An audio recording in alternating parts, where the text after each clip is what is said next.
Est la vie est facile. C'est tellement facile et amusant. Je n'ai jamais pensé comme ça avant. Quand j'étais à Bangkok, j'avais l'impression que la vie était très dure, très compliquée. Je suis né dans un village pauvre, du nord-est de la Thaïlande. Et quand j'étais enfant, tout était amusant et facile. Mais quand la télévision est apparue, beaucoup de gens sont venus au village et ont dit « Vous êtes pauvre, vous devez rechercher le succès dans votre vie. Tu dois aller à Bangkok pour poursuivre le succès dans ta vie. » Alors je me sentais mal, je me sentais pauvre. J'avais donc besoin d'aller à Bangkok.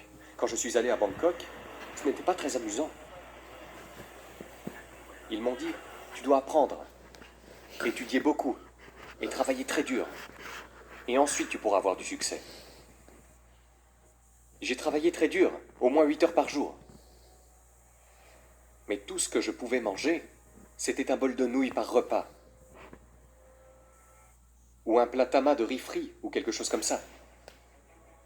Et l'endroit où je logeais était très mauvais. Une petite pièce où beaucoup de gens dormaient. Il faisait très chaud. J'ai commencé à me poser beaucoup de questions. Quand je travaille dur, pourquoi ma vie est-elle si dure?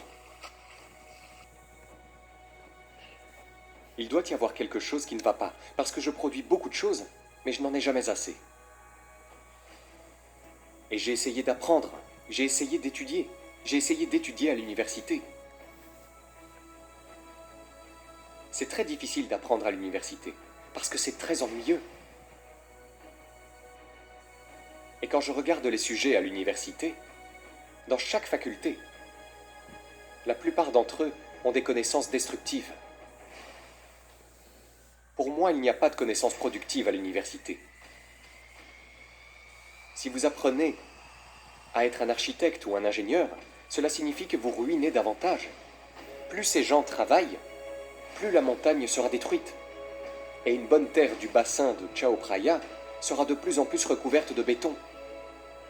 Nous détruisons davantage. Si nous allons à la faculté d'agriculture ou quelque chose comme ça, cela signifie que nous apprenons à empoisonner la terre, l'eau, et à apprendre à tout détruire.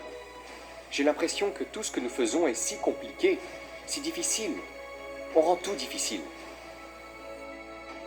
La vie était si dure, et je me sentais déçu.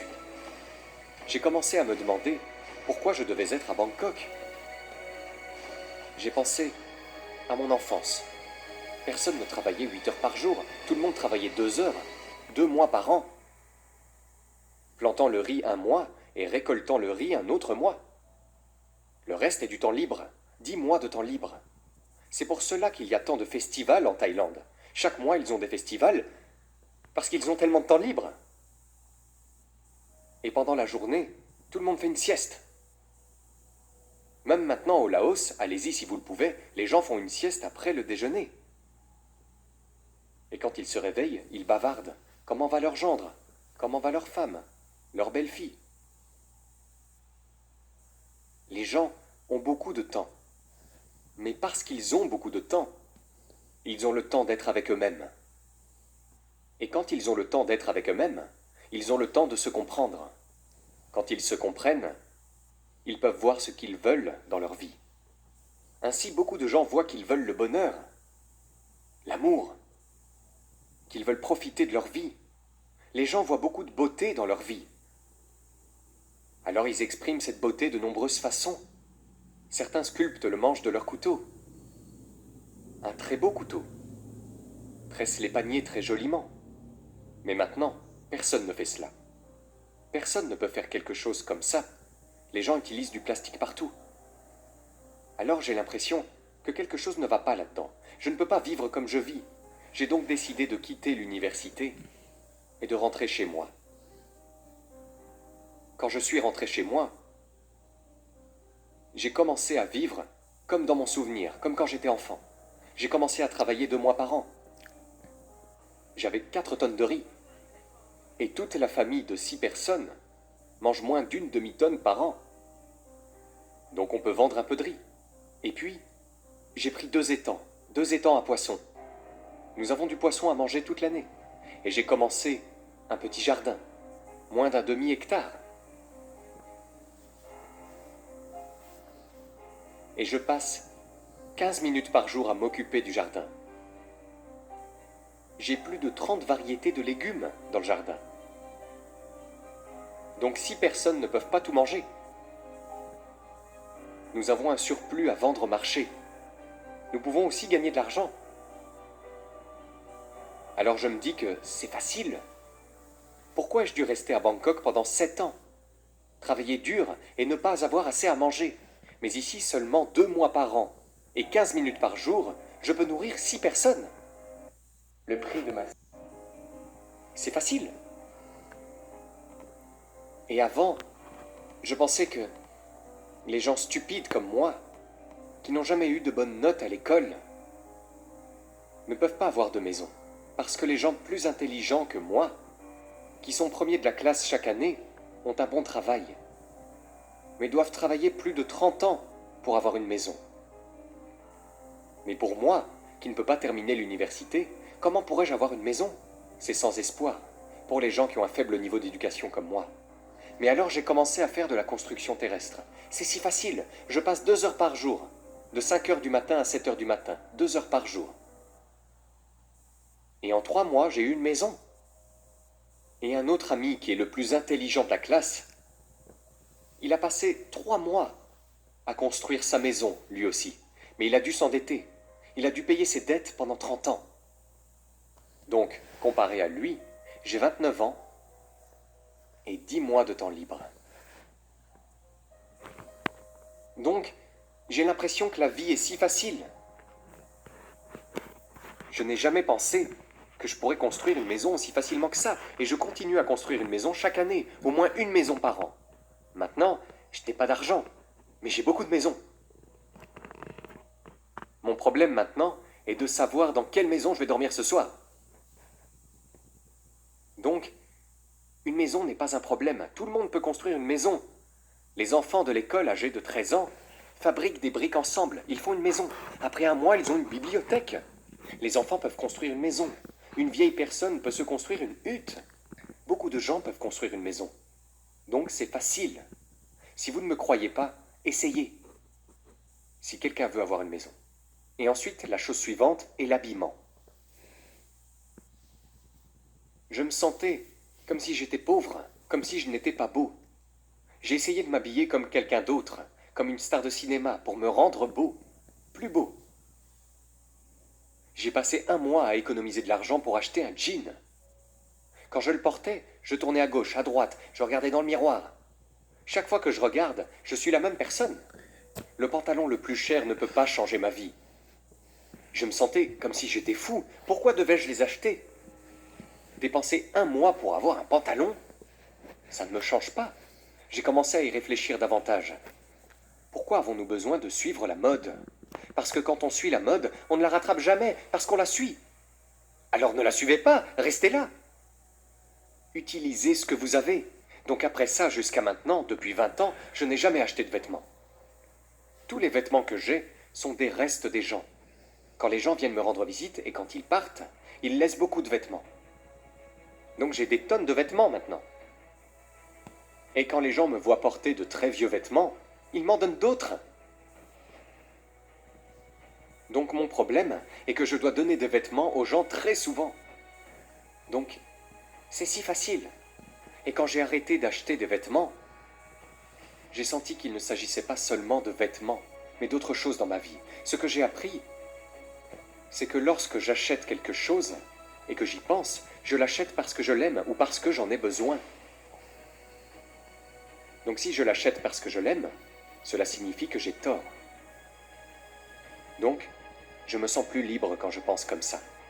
Et la dernière chose, c'est quand je vais tomber malade. Qu'est-ce que je ferai? Au début, je m'inquiétais vraiment, car je n'avais pas d'argent. Mais j'ai commencé à réfléchir davantage. Normalement, la maladie est une chose normale. Ce n'est pas une mauvaise chose. La maladie est quelque chose qui nous rappelle que nous avons fait quelque chose de mal dans notre vie. C'est pourquoi nous sommes tombés malades. Donc quand je suis malade, je dois m'arrêter, revenir à moi et réfléchir à ce que j'ai fait de mal. J'ai donc appris à utiliser l'eau pour me guérir, à utiliser la terre pour me guérir. J'ai appris à utiliser les connaissances de base pour me guérir. Donc, maintenant que je compte sur moi pour ces 4 choses, j'ai l'impression que la vie est très facile. Je ressens quelque chose comme la liberté. Je me sens libre.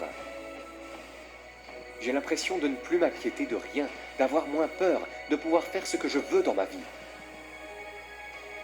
Avant, j'avais beaucoup de peur. Je ne pouvais rien faire. Mais maintenant, je me sens très libre, comme si j'étais une personne unique sur cette terre. Personne ne me ressemble. Je n'ai pas besoin de ressembler à quelqu'un d'autre. Je suis le numéro 1. Donc des choses comme ça rendent les choses faciles, très légères. Et après cela, j'ai commencé à penser que lorsque j'étais à Bangkok, je me sentais très sombre dans ma vie. J'ai commencé à penser que beaucoup de gens pensaient peut-être comme moi à l'époque. Alors nous avons créé un endroit appelé Pun Pun à Chiang Mai. L'objectif principal est de sauver les graines, de les collecter, car les graines sont la nourriture. La nourriture est la vie. S'il n'y a pas de graines, pas de vie. Pas de semences, pas de liberté. Pas de semences, pas de bonheur, car votre vie dépend de quelqu'un d'autre parce que vous n'avez pas de nourriture. Il est donc très important de conserver les semences. C'est pourquoi nous nous concentrons sur la conservation des semences. C'est le point principal de Pun Pun. Et la deuxième chose, c'est le centre d'apprentissage. Nous voulons avoir un centre pour nous-mêmes, pour apprendre. Apprendre comment rendre la vie facile. Parce qu'on nous a appris à rendre la vie compliquée et difficile tout le temps. Comment pouvons-nous la rendre facile? C'est facile. Mais nous ne savons plus comment la rendre facile. Parce que nous la rendons toujours compliquée. Et maintenant, nous commençons à apprendre à être ensemble. Parce que on nous a appris à nous déconnecter de tout le reste, à être indépendants, pour pouvoir compter uniquement sur l'argent. Nous n'avons pas besoin de compter l'un sur l'autre. C'est ce que nous avons appris avec la civilisation. Mais maintenant, pour être heureux, nous devons nous revenir, nous reconnecter à nous-mêmes, nous connecter aux autres, connecter notre esprit et notre corps ensemble à nouveau. Ainsi, nous pouvons être heureux. La vie est facile. Et depuis le début jusqu'à aujourd'hui, ce que j'ai appris, c'est que les 4 besoins fondamentaux, nourriture, maison, vêtements et médicaments, doivent être bon marché et faciles à satisfaire pour tout le monde. C'est ça la civilisation. Mais si vous rendez ces 4 choses difficiles et très difficiles à obtenir pour beaucoup de gens, c'est de l'abrutissement. Aujourd'hui, quand on regarde tout ce qui nous entoure, tout est si difficile à obtenir. J'ai l'impression que c'est l'ère la moins civilisée de l'humanité sur cette terre. Nous avons tant de gens qui finissent l'université, tant d'universités sur Terre, tant de gens intelligents sur Terre. Mais la vie est de plus en plus dure. Nous la rendons difficile pour qui? Nous travaillons dur pour qui en ce moment? J'ai l'impression que c'est mal, que ce n'est pas normal. Alors je veux juste revenir à la normale. Être une personne normale, être égal aux animaux. Les oiseaux font un nid en 1 ou 2 jours. Les rats creusent un trou en 1 nuit. Mais les humains intelligents comme nous passent 30 ans à avoir une maison. Et beaucoup de gens ne peuvent pas croire qu'ils peuvent avoir une maison dans cette vie. Alors que c'est faux. Pourquoi détruisons-nous notre esprit? Pourquoi détruisons-nous à ce point notre capacité? Donc, je pense que c'est suffisant pour moi de vivre de manière anormale. Alors maintenant, j'essaye d'être normal. Mais les gens me regardent comme une personne anormale, une personne folle. Mais je m'en fiche, parce que ce n'est pas ma faute. C'est leur faute, ils pensent comme ça. Donc, ma vie est facile et légère maintenant. C'est suffisant pour moi. Les gens peuvent penser ce qu'ils veulent. Je ne peux rien gérer en dehors de moi. Ce que je peux faire, c'est changer mon esprit, gérer mon esprit. Maintenant, mon esprit est léger et facile. C'est suffisant.